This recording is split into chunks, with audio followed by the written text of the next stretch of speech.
usted y yo estamos en el tema de la vida cristiana, yo muchas veces he percibido que ese tema de la vida cristiana nosotros a veces lo tomamos más de un lado que del otro. Y aunque está bien la expectativa, usted tiene que pensar que hay una parte que hace Dios, pero hay una parte que hago yo. Y que muchas veces somos demasiado religiosos, románticos, y pensamos que todo lo hace Dios. Y entonces creemos que Dios va a hacer todo. Y por eso es importante que usted entienda que Dios está tan interesado en que entendamos las verdades de la Biblia y de su palabra de la manera más práctica posible. Porque entre usted más fácil lo pueda entender, más fácil lo puede vivir y más fácil lo va a disfrutar la vida cristiana. La vida cristiana tiene cosas de pensar, de profundidad, pero por encima de eso yo me atrevo a creer que la Biblia cristiana es práctica, es fácil de entender, es sencilla, o sea, es de menos complique, más practicidad. Y entonces, pensando en ello y ya pensando en esta altura del año, uno dice, bueno, ¿y qué debo pensar para compartir? Y el Espíritu Santo me hacía inclinar el corazón hacia esta palabra que quiero compartir con ustedes de fin de año. Es una palabra que quiero dejar con ustedes y que espero que esa palabra se quede en ustedes, que no sea una palabra que se vaya, que se espante, que se seque, que no dé fruto, sino por el contrario espero que sea una palabra que dé fruto. La mayoría de nosotros sabe que cuando se conforma un hogar, papá, mamá, llegan los hijos y al comienzo son seres muy dependientes, casi que totalmente dependientes. Cuando nace un niño en un hogar, si papá y mamá no están ahí, prácticamente el niño moriría, o la criatura moriría. Pero a medida que va pasando el tiempo, y eso es algo que a papá y mamá le da duro, empiezan a haber más independencia, ¿no? Empieza a haber más autonomía, empieza a haber un poco más de libertad. Entonces, papá y mamá ya se dan cuenta que camina solo, que se amarra los zapatos, que come solo, que ya no quiere que le cuchareen, sino que coge la cuchara y así se unte la sopa hasta en el apellido, pero él se come la sopa solo.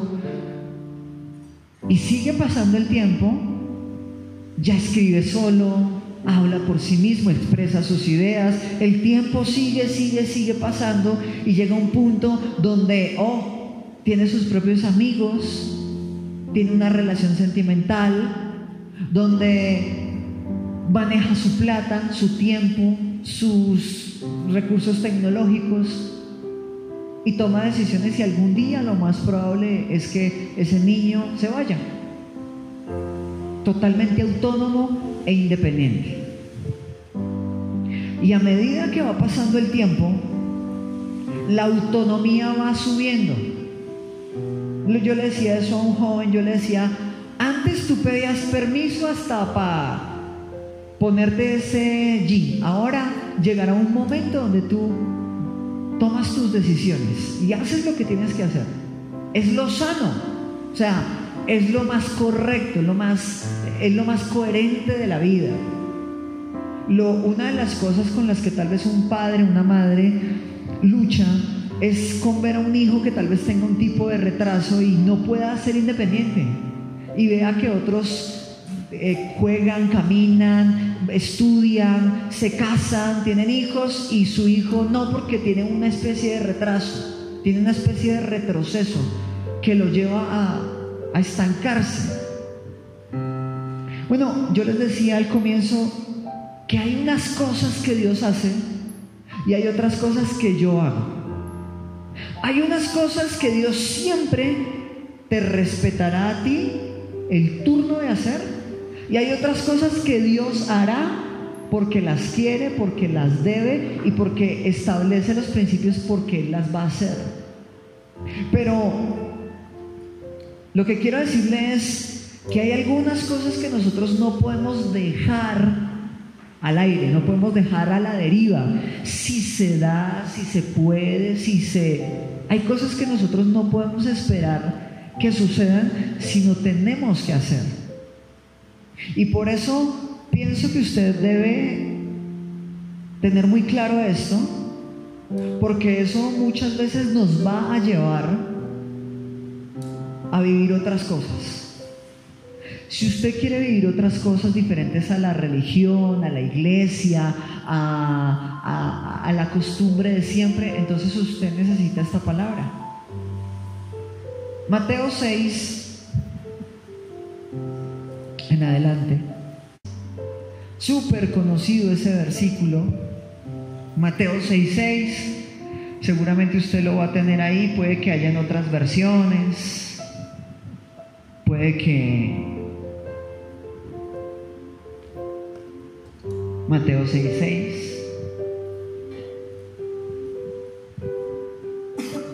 Voy a usar la versión clásica. Dice: mas tú cuando ores, entra en tu aposento y cerrada la puerta, ora a tu Padre que está en secreto, y tu Padre que ve en lo secreto te recompensará. Primera responsabilidad. Esta palabra se titula responsabilidades. Hay cosas que Dios hará por ti, hay cosas que otros harán por ti, hay ocasiones donde alguien hará cosas por ti, pero hay cosas que solamente tú puedes y debes hacer. Hay cosas que solamente tú, como el carné personal e intransferible, podrás hacer y debes hacer. Y quiero hablarle a esta generación, porque, Dios mío, aunque no uso bastón todavía, pero tengo que saber que ya hay unas generaciones más flamantes, más nuevas, ¿cierto? Pero quiero hablarle a esta generación que pocas veces ora, porque nuestra generación actual ora poco. Y una responsabilidad. Pastor, ¿de qué me está hablando? Tienes responsabilidades. Tú tienes unas asignaciones que sí son privilegios, pero finalmente son responsabilidades. Y hoy voy a hablarle a sus responsabilidades. Yo, como ministro, como evangelista, como pastor, lo que sea, predicador, tengo algunas. Estoy cumpliendo con una de mis responsabilidades, y es mostrarle en la Biblia. Esa es una de mis responsabilidades. La primera responsabilidad: oración. Se tiene que levantar una generación de jóvenes que ora. Se tiene que levantar una generación de jóvenes que cierre la puerta en su cuarto, en su habitación, en el baño, en el armario, aunque la figura de armario aquí casi no se conoce. Lo que pasa es que la figura de armario se usa sobre todo en los americanos y los europeos, que tienen casas grandes y el armario es una habitación prácticamente, y ellos entran, aquí está la de la ropa, los zapatos, y tiene una puerta solamente para el ropero, y se cierra la puerta y la gente se mete ahí y puede orar. Hay gente que ha hecho de sus roperos cuartos de oración. Pero usted y yo tenemos que volvernos jóvenes de oración. Si usted está viniendo a una iglesia y no está orando, usted tiene graves problemas. Usted necesita asumir su responsabilidad. Realmente el título de esta palabra para mí es muy corto, es muy, tal vez no tiene el alcance que quisiera mostrarle, porque esto no es solamente es una responsabilidad, es un privilegio y es una necesidad, porque a la mayoría de nosotros la agenda nos pasa por encima, el trabajo nos pasa por encima, el novio nos pasa por encima, el celular con las redes nos pasa por encima, la familia nos pasa por encima y somos una generación que poco ora. Somos una generación de poca oración.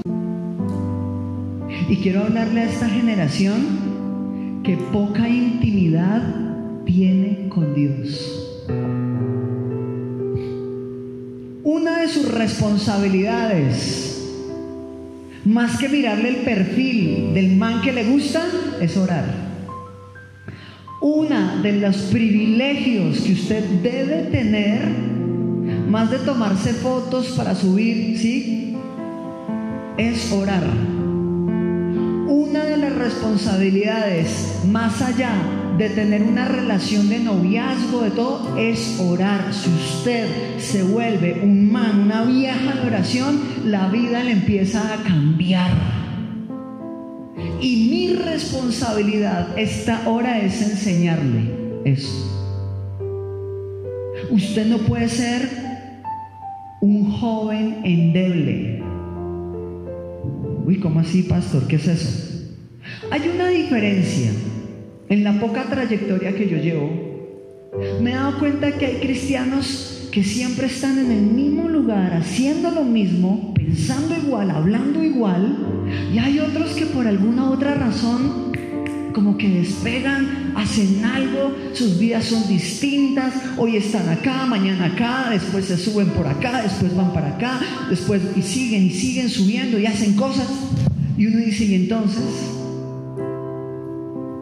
Y lees la Biblia y ves que la gente avanzaba, hacía cosas, la gente que andaba con Dios. Y esto que le estoy dando a usted es un ABC, esto es un rudimento, eso es una base. Yo no estoy descubriendo aquí nada nuevo. Pero lo que les estoy diciendo es que a algunos de ustedes se les nota que no oran. A algunos de ustedes se les nota la falta de intimidad. Mas tú cuando ores, entra en tu aposento y cerrada la puerta, ora a tu Padre que ve en lo secreto. ¿Y Él qué? ¿Pero en dónde te va a recompensar? En público.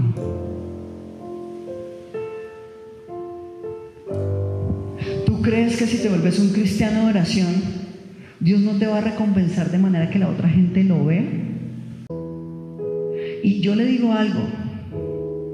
Este ABC, este rudimento que le estoy dando, hace la diferencia entre cristianos fuertes y cristianos débiles, entre cristianos maduros y los que no lo son, entre cristianos carnales y los que son espirituales. Esto hace la diferencia. Usted tiene una responsabilidad y es meterse con Dios para que Él guíe su vida, guíe su destino. Usted es responsable por orar. La Biblia dice, mas tú cuando ores, yo no le puedo chutar, pasar, endosar la responsabilidad a alguien que ore por mí. Ojo, hay gente que puede respaldarme en oración y claro, me tendrán sus oraciones, pero el responsable de orar ante Dios soy yo mismo. Y usted a la semana se tiene que proponer, escúcheme, abra bien el oído, porque esta va a ser una palabra fuerte.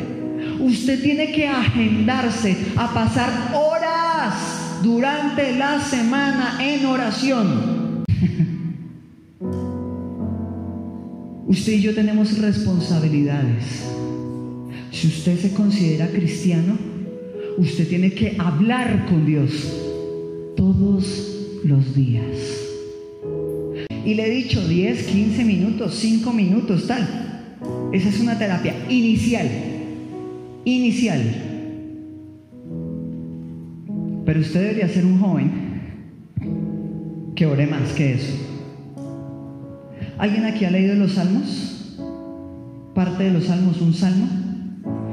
¿Sabe quién es el autor de más de la mitad de los salmos? ¿Sabe cuándo fueron escritos esos salmos?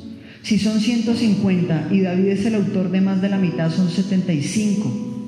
Son oraciones que David hacía en la intimidad contándole a Dios lo que le estaba pasando. Son sus devocionales. Y en sus devocionales el Espíritu Santo lo tomaba, él escribía el Salmo y escribía cosas proféticas de Jesucristo. Decía cosas que después se volvieron objeto de los estudiosos teológicos.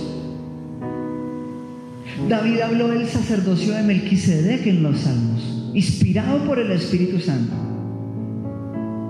Pastor, ¿por qué me enseña esto? Si usted se vuelve un cristiano de oración, van a ver cosas que usted hace y piensa que las está haciendo por hacerlas, y son actos proféticos, son cosas profundas en el Espíritu que Dios te está llevando a hacer cuando eres guiado a través de la oración. No subestime la oración.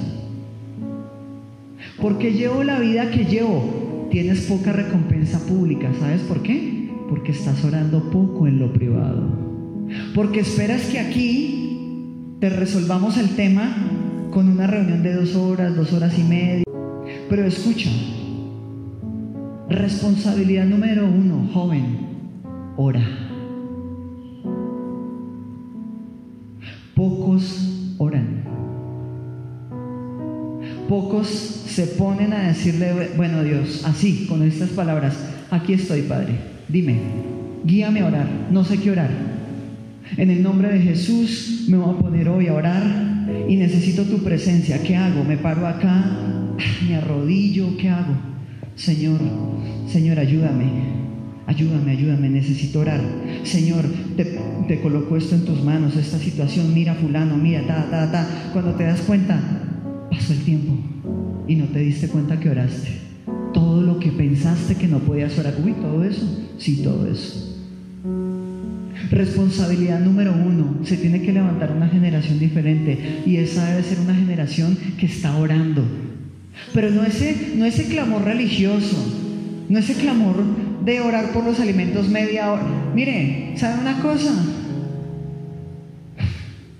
Yo ya estoy cogiendo una costumbre.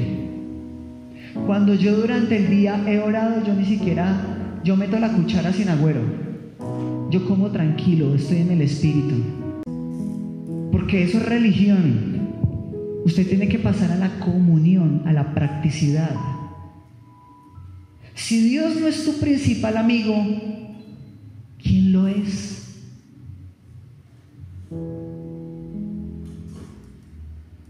Responsabilidad número 1, oración. Te estoy hablando de pasar tiempo en la presencia de Dios. Es el secreto público más valioso que existe para mí en el cristianismo. Muchos quieren la recompensa que ofrece Mateo 6:6 sin la parte inicial del secreto. Y no me importa, con todo respeto, de dónde eres, tienes plata, trabajo o no lo tienes. He visto las recompensas de Dios, he volado en los tiquetes de las recompensas de Dios cuando he orado. Me he sentado en los lugares de privilegio que me he sentado cuando he orado.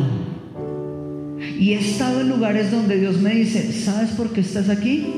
Porque he visto lo que hiciste en el secreto. ¿Sabe una cosa? Dios está interesado en recompensarnos. Jesucristo habló de recompensas en la Biblia varias veces durante los evangelios. En más de 16 ocasiones Jesucristo habló de recompensas. Él está interesado en que tu vida pública, tu vida personal, sea una luz, sea un testimonio para que otros puedan ver.